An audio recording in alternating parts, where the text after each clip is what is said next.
ലൂക്കായുടെ സുവിശേഷം 2-ാം അധ്യായം 18-19 വാക്യങ്ങൾ. 2 പ്രതികരണങ്ങളാണ് വചനത്തിലൂടെ നമ്മൾ കാണുന്നത്. അത് കേട്ടവരെല്ലാം ഇടയന്മാർ തങ്ങളോട് പറഞ്ഞ സംഗതികളെക്കുറിച്ച് അത്ഭുതപ്പെട്ടു.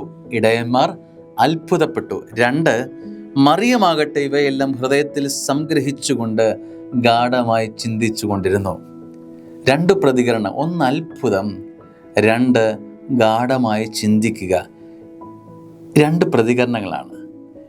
സ്നേഹമുള്ളവരെ, ഈശോയെ കണ്ടു കഴിയുമ്പോൾ, ഈ പുൽക്കൂട് അനുഭവം ഹൃദയത്തിലേക്ക് സ്വന്തമാക്കി കഴിയും, എൻ്റെ ജീവിതത്തിലേക്ക് വന്നു കഴിയുമ്പോൾ ഉള്ള സ്വാഭാവികമായ 2 പ്രതികരണങ്ങൾ. 1 അത്ഭുതത്തിൻ്റെയും 1 വിസ്മയിപ്പിക്കുന്നതിൻ്റെയും 2 പ്രാർത്ഥനയുടേതുമാണ്. ഹൃദയത്തിൽ സംഗ്രഹിക്കുക എന്ന് പറഞ്ഞ അർത്ഥം അതാ, ജീവിതത്തിൻ്റെ ഭാഗമാക്കി മാറ്റുക എന്നുള്ളതാണ്. അത്ഭുതം ഒരല്പം അകലെയും മറിയം ഹൃദയത്തിൽ സംഗ്രഹിച്ചപ്പോൾ അത് സ്വന്തമായി മാറുകയും ചെയ്തു. ചിന്തയുടെ മണ്ഡലത്തിലും വിസ്മയിപ്പിക്കുന്ന അത്ഭുതത്തിൻ്റെ മണ്ഡലത്തിലും ഒരനുഭവം നിൽക്കുകയും മറ്റൊന്ന് ഹൃദയത്തിൻ്റെ ഭാഗമായി ജീവിതത്തിൻ്റെ ഭാഗമാക്കി മാറ്റുകയും ചെയ്യുന്നു. ഇതാണ് 2 പ്രതികരണങ്ങൾ.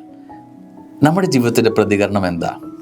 ഈ പുൽക്കൂട് അനുഭവം നമ്മളെ അത്ഭുതപ്പെടുത്തുന്ന വിഷയമാണോ, അതോ അത് കഴിഞ്ഞ് എൻ്റെ ജീവിതത്തിൻ്റെ ഭാഗമാക്കി ബലപ്പെടുത്തുന്ന, എൻ്റെ ജീവിതത്തിൻ്റെ ചലനത്തിൻ്റെ വിഷയമായി, എൻ്റെ ജീവിതത്തെ ഉറപ്പിക്കുന്ന വിഷയമായി ഈ പുൽക്കൂട് അനുഭവം മാറുന്നുണ്ടോ എന്ന് ചിന്തിക്കുന്നത് നല്ലതാണ്.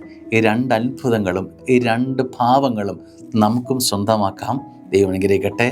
ആമേൻ.